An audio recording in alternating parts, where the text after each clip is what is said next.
अस्सलाम वालेकुम स्टूडेंट्स। अच्छा जी, अब आज हमारा जो नेक्स्ट लेक्चर है, लास्ट टाइम जो मैंने आपको लेक्चर दिया था वो मैंने आपको पढ़ाया था कि ज़र किसे कहते हैं और बार्टर सिस्टम क्या होता है और बार्टर सिस्टम की मुश्किलात। अच्छा, ये आपके पास ना शॉर्ट क्वेश्चन आ सकता है कि बार्टर सिस्टम क्या होता है या बार्टर सिस्टम की मुश्किलात क्या होती हैं या ज़र किसे कहते हैं।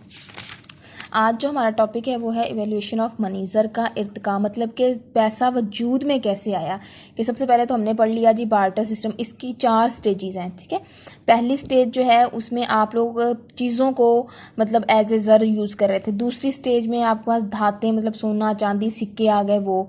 तीसरी स्टेज में आपके पास रुपए पैसे आ गए और चौथी स्टेज जो है वो आपके पास एतबारे ज़र आ गया, जिस तरह आपके एटीएम कार्ड हैं, चेक बुक वगैरह हैं। तो ये 4 स्टेजेस जो हैं ये नीचे भी ये बताई हुई हैं, ठीक है। ये देखें, ये 4 स्टेजेस जो हैं ये आपके पास क्या हैं, ज़र का इर्तिका है। अब सबसे पहले पहली स्टेज जो है वो है कि अशिया और अजनास बतौर ज़र, कि मतलब जिसको हम लोग बार्टर सिस्टम कहते हैं। कि जब पहला जो टाइम पीरियड था, जब बहुत पुराना ज़माना था, उसमें जो चीज़ें थी, चीज़ों के बदले चीज़ें जो थी वो एज ए ज़र काम कर रही थी।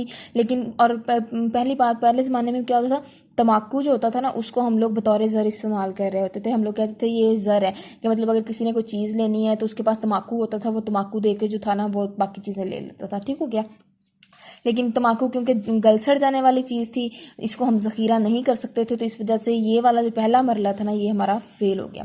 फिर सेकंड मरला आ गया हमारा। सेकंड स्टेज में हमने क्या किया कि धात और धाती सिक्के, मतलब हमने रुपए पैसे चांदी के, सोने के, तांबे के, कांसी के, इस तरह के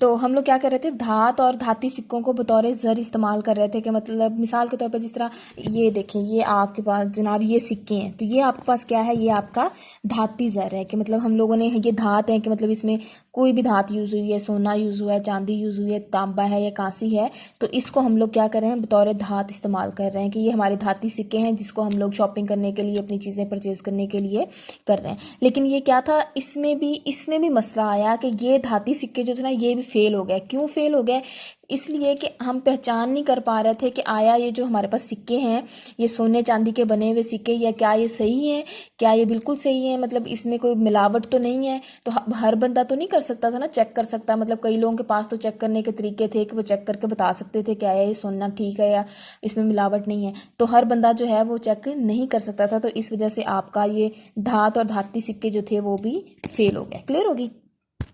फिर उसके बाद क्या आया आपके पास, कागजी ज़र। कागजी ज़र मतलब कागज़ को बतौर ज़र इस्तेमाल करना शुरू कर दिया। मिसाल के तौर पर हमने कहा कि हमारे पाकिस्तान में जो है वो स्टेट बैंक ऑफ पाकिस्तान जो है वो जितने भी नोट छापता है, मतलब ये मिसाल का ये देखिए, ये आपका जो 100 रुपये का नोट है ना ये आपका कागजी ज़र है। क्लियर है। कि मतलब इसको स्टेट बैंक ऑफ पाकिस्तान ने जो है ना वो बना के इकॉनमी में जो है वो गर्दिश में ला दिया।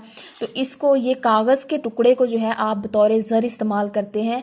क्यों इस्तेमाल कर रहे हैं, क्योंकि हुकूमत ने इसको रुपए पैसे की शक्ल में या इसको ज़र का नाम दे दिया है। हुकूमत हो सकता है किसी और टुकड़े को ज़र का नाम दे दे तो वो बतौर आम मकबूलियत आमा उसे हासिल हो जाएगी और लोग उसे पैसे के तौर पर इस्तेमाल करेंगे। या आप इसके ऊपर देख भी सकते हैं, ये देखिए लिखा हुआ, हुकूमत पाकिस्तान की ज़मानत से जारी हुआ बैंक दौलत ऑफ पाकिस्तान। तो ये क्या है, ये आपके पास कागजी ज़र है जिसे आप लोग चीज़ें लेने के लिए या देने के लिए इस्तेमाल कर सकते हैं। लेकिन फिर क्या है, अच्छा यहाँ पे ना एक छोटा सा एक शॉर्ट क्वेश्चन दिया हुआ है, खसारे की सरमायाकारी किसे कहते हैं। जब हुकूमत नोट छापती है ना, मुल्क का मरकज़ी बैंक जो है, जिस तरह हमारे मुल्क का मरकज़ी बैंक जो है ना वो स्टेट बैंक ऑफ पाकिस्तान है, जो 1948 में जो था उसका इफ्तिताह हुआ था। वो स्टेट बैंक ऑफ पाकिस्तान को जो है वो मुकम्मल तौर पर इख्तियार हासिल होता है कि वो अपनी मर्ज़ी से नोट छाप सकते हैं। लेकिन नोट छापने के भी असूल होते हैं। अगर वो उन नोटों को छापने के उस जो असूल बनाए गए हैं उन असूलों से हटकर नोट छापते हैं ना, तो उसे क्या कहेंगे, खसारे की सरमायाकारी। कि मतलब जो एक ख़ास असूल पहले अपनाया जाता था, अगर उन्होंने हटकर बगैर किसी गारंटी के नोट छाप दिए हैं तो वो क्या कहलाती है, खसारे की सरमायाकारी। अब गारंटी का यह मतलब ये होता है कि जब नोट छापे जाते हैं ना, मतलब हमने जी 100 की कापियाँ बनाई, 50 की कापियाँ बनाई नोटों की, 500, 1000, 5000 की, तो उस जितनी मालिक के आप पैसे बना रहे हैं ना उतनी मालिक का सोना और चांदी जो है ना वो बतौर ज़मानत रखा जाता है बैग पे। कि मतलब हमने 50,000 के जी 50 लाख नोट छापे हैं, तो हम 50 लाख मालियत का सोना या चांदी जो है वो स्टेट बैंक ऑफ पाकिस्तान जो है वो रखेगा।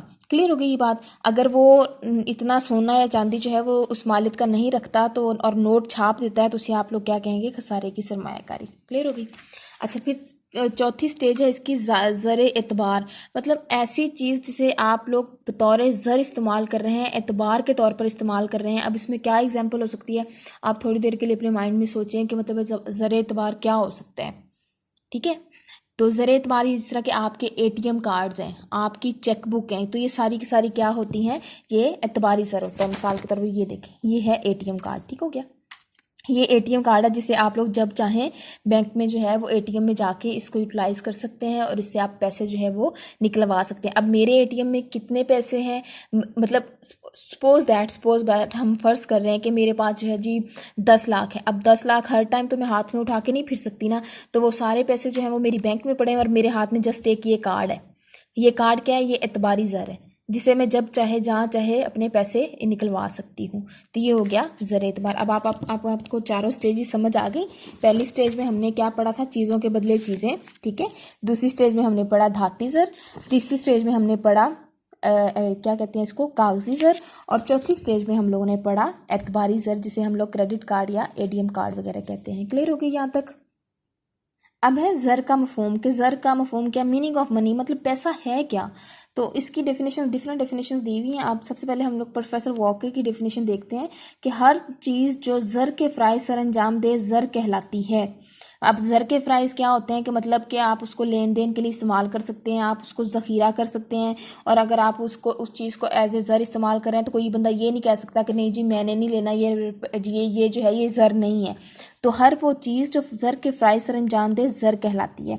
अब प्रोफेसर क्राउथर की डेफिनेशन ये है कि ज़र वो चीज़ है जिसे आला मुबादला की हैसियत से कबूलियत आमा, कबूलियत आमा का मतलब होता है कि हर बंदा उसको कबूल कर रहा है कि ये ज़र है। मिसाल के तौर पर हुकूमत कह देती है कि ये बाल पॉइंट जो है ना ये ज़र है, तो आपने इसको क्या करना है, एज ए ज़र इस्तेमाल करना है।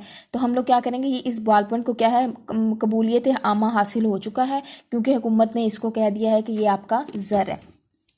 और साथ ही पैमाइश कदर और ज़ख़ीरा कदर का काम भी सर अंजाम दे। मतलब पैमाइश कदर वही बात जो हमने बार्टर सिस्टम में पीछे पड़ी थी ना, कि हमारे पास तब म्यार कदर का फुकदान था, हम चीज़ों को माप नहीं सकते थे, लेकिन ये एक स्केल है जिससे हम चीज़ें माप सकते हैं और हम लोग चीज़ों को क्या कर सकते हैं, ज़ख़ीरा भी कर सकते हैं। फिर थर्ड डेफिनेशन देखें प्रोफेसर क्राउथर की, वो क्या कहते हैं कि सोने और चांदी से लेकर कागज़ के हकीर पुर्जे, मतलब कागज़ जिस तरह भी मैंने आपको 100 का नोट दिखाया, और बैंकों की किताबों में कलरकों के कलम से घसीटे हुए नकूश तक ज़र के ज़मरे में आता है। मतलब कोई भी चीज़, चाहे वो सोना है, चांदी है, आपके कागज़ के टुकड़े हैं, आपके एटीएम कार्ड है, अगर ने हुकूमत ने उसको कह दिया ना कि ये ज़र है, तो फिर जनाब ये आपका ज़र ही है, आप इसको जब चाहें जहाँ चाहें इस्तेमाल कर सकते हैं। ठीक हो गया। फिर अब फिशर की डेफिनेशन देखें। अब प्रोफेसर फिशर क्या कहते हैं कि ज़र से मुराद अशिया खुदमात के इव्ज़ अदायगी करने और कर्ज़ों की वापसी के लिए कोई अमूमी तौर पर काबिल कबूल ज़रिया होता है। मतलब कोई भी चीज़ जो है वो जिसको कबूलियत आमा हासिल हो और वो काबिल कबूल हो, वो क्या कहलाती है, ज़र कहलाती है।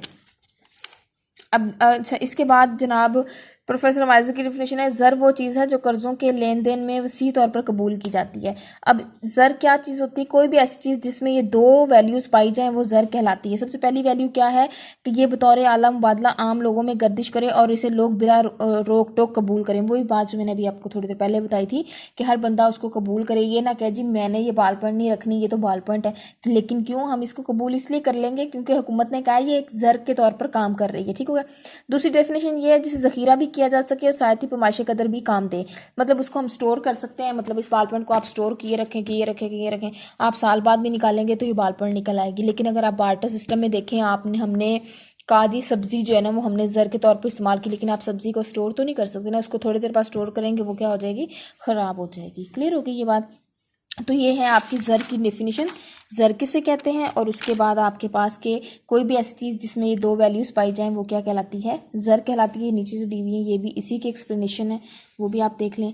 फिर है ज़र के फ़राइज़ क्या होते हैं। सबसे पहले है कि ज़र के फ़राइज़ जो है वो आला मुबादला, मीडियम ऑफ एक्सचेंज, कि मतलब ज़र का सबसे पहला काम यह है कि ज़र बतौर आला मुबादला गर्दिश करे, मतलब चीज़ों के लिए, चीज़ों की खरीदो फरोख्त के लिए हम लोग इस्तेमाल कर रहे हैं, लोग इसे लेन देन के लिए कबूल कर रहे हैं कि मतलब हम मुल्क में जहाँ भी जिस जगह भी हैं, अगर हम लोग कोई चीज़ लेना चाह रहे हैं तो हम लोग उस ज़र की मदद से ख़रीद सकते हैं। कोई बंदा भी जो है वो इसको लेने से इनकार नहीं करेगा। ये देखें, ज़र बिला रोक टोक लोगों में गर्दिश करता है और अशिया की खिदमत की खरीदो फरोख्त के काम आता है। ठीक है, ओके। अब दूसरा ये है एक मुश्तरक मियार कदर का फुकदान, कि ज़र का दूसरा अहम काम यह है कि वो बतौर मियार कदर काम करता है, यानी दूसरों चीज़ों की कदर का अंदाज़ा लगाता है। मतलब हम लोग कह सकते हैं जनाब ये हमारी जो बॉल पॉइंट है ना, ये कितने की है, 10 रुपए की है, तो हम लोग कहेंगे कि इसकी कदर कितनी है, 10 रुपये। ये हमारी बुक है, ये जी 300 की है, तो इस बुक की कदर कितनी है, 300 रुपये। ठीक है, तो वो जो हमें इस बुक की कदर और इस बॉल पॉइंट की कदर का अंदाज़ा किस चीज़ से हुआ, हमें ज़र से हुआ। ज़र मतलब ये बताता है कि इस चीज़ की कितनी वैल्यू है, कि आया मिसाल के तौर पर आप जो है वो 100 रुपये की चीज़ ले रहे हैं, तो क्या वो चीज़ उतनी मालियत की है जितनी आपको मिल रही है। कि आजकल जिस तरह आपने जी आलू बुखारा लिया है जी, 300 रुपये का लिया है, तो आपको जस्ट अगर वो 2 आलू बुखारे डाल के 300 रुपये में दे दे तो आप लेंगे, नहीं लेंगे, क्योंकि आपको पता है कि 300 रुपये की मालियत जो है वो इतनी ज़्यादा है, उसमें इतनी कम चीज़, इतनी कम क्वांटिटी जो है वो उसकी नहीं मिलेगी। तो ये क्या आ जाएगा आपके पास, मुश्तरका मियार कदर का फुकदान। ज़ख़ीरा कदर के मतलब आप ज़र को क्या कर सकते हैं, ज़ख़ीरा कर सकते हैं, क्योंकि ज़र कोई गलने सड़ने वाली शय तो होती नहीं। मतलब कागजी नोट हो गए, या आपकी धातें हो गई, या आपके ATM हो गए, कई कई सालों तक चलते रहते हैं। मतलब पैसे आप 10 रुपये का नोट या 20 रुपये का नोट देखें, कितनी साल गर्दिश करता रहता है। आपके पास कोई पुराना नोट पड़ा हो तो उसके ऊपर देखें लिखा होगा 2001, 2002। अभी आप देख लेते हैं कि हमारे पास जो 100 रुपये पड़ा था वो कब बना था। ये इसके ऊपर लिखा होगा कहीं ना कहीं कि ये देखें, ये देखें, ये 2017 में बना है, तो मतलब 17, 18, 19, 20 अभी तक ये चल रहा है। मतलब ये ज़ख़ीरा हुआ है, हम इसको ज़ख़ीरा कर सकते हैं।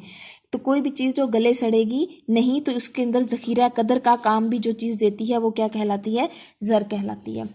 आइंदा अदायगियों का म्यार के ज़र का एक काम ये भी होता है कि वो आइंदा अदायगियों के म्यार के तौर पर काम करता है। लोग इसे उधार लेन देन के लिए इस्तेमाल करते हैं। मतलब हज़ारों लाखों करोड़ों लोगों का काम जो होता है वो उधार लेन देन का होता है। बिजनेस जो कर रहे होते हैं तो वो क्या होती हैं, उनकी अदायगी भी जो होती है वो ज़र के ज़रिए की जाती है। मतलब अगर कोई आदमी करेंसी नोट को लेने से इसलिए इनकार नहीं करता कि इसके नोट नए थे, ये पुराने हैं, ये इसके नोट 100 रुपये के थे, वो 50 वाले नहीं लेगा, बल्कि रकम सिर्फ गिन कर ले ली जाती है और उसकी अदायगी हो जाती है। मतलब ये रुपए के अंदर ये एक खसूसियत पाई जाती है कि हम पैसे लेते वक्त ये नहीं कहेंगे जी मेरे नए नोट थे तो मुझे नए नोट ही आप दें, या मैंने आपको 50-50 के नोट दिए थे तो आप मुझे 50-50 के दें। नहीं, बल्कि वो जिस सूरत में भी आपकी रकम पूरी दे रहा है ना, आप उसको ले लेंगे। इंतकाल कदर का जरिए का मतलब क्या है, आप एक जगह से दूसरी जगह उसको शिफ्ट कर सकते हैं, मूव कर सकते हैं। कि मतलब आप अपने पैसे एक बैंक से दूसरे बैंक में भिजवा सकते हैं। फिर एक जगह से दूसरी जगह, मतलब आपने लाहौर कराची पैसे भिजवाने हैं तो आप अपने पैसे इजीली भिजवा सकते हैं। जबकि बार्टर सिस्टम में क्या था कि हम लोग अपने पैसे एक जगह से दूसरी जगह थोड़ा मुंतकिल करने में दिक्कत थी। तो ये सारी चीज़ें। अच्छा, एक होती है मनकूला और एक होती है गैर मनकूला जायदाद। मनकूला जायदादें वो होती हैं जिनको आप एक जगह से दूसरी जगह शिफ्ट कर सकते हैं, और गैर मनकूला वो होती हैं जिनको आप एक जगह से दूसरी जगह शिफ्ट नहीं कर सकते। जिस तरह मतलब आपकी ज़मीन है, आपका घर है, आपका प्लॉट है, आप उसको एक जगह से दूसरी जगह नहीं लेके जा सकते। लेकिन ये हो गई गैर मनकूला जायदाद। और मनकूला जायदाद वो होती हैं जो आप शिफ्ट कर सकते हैं। मतलब आपकी गाड़ी है, आपका बाइक है, आपके पास कुछ भी मालियत की चीज़ें, सोना है, चांदी है, तो आप उसको एक जगह से दूसरी जगह क्या कर सकते हैं, शिफ्ट कर सकते हैं। फिर है सरकारी अदायगियों के ज़राए, कि मतलब हुकूमत की भी जितनी भी अदायगियाँ और वसूलियाँ होती हैं ना, जितने मतलब टैक्सेस होते हैं आपके, custom duty, excise duty, taxes वगैरह, तो वो सारे के सारे किसके थ्रू होती हैं, ज़र के थ्रू होती हैं। तो ज़र का काम ये भी होता है। फिर हिसाब की इकाई। अच्छा चलें, बस आज के लिए इतना काफ़ी है। बाकी ये थोड़े जो टॉपिक पॉइंट्स रहते हैं ना, ये फिर आपको मैं नेक्स्ट लेक्चर में इंशाल्लाह करवा दूँगी।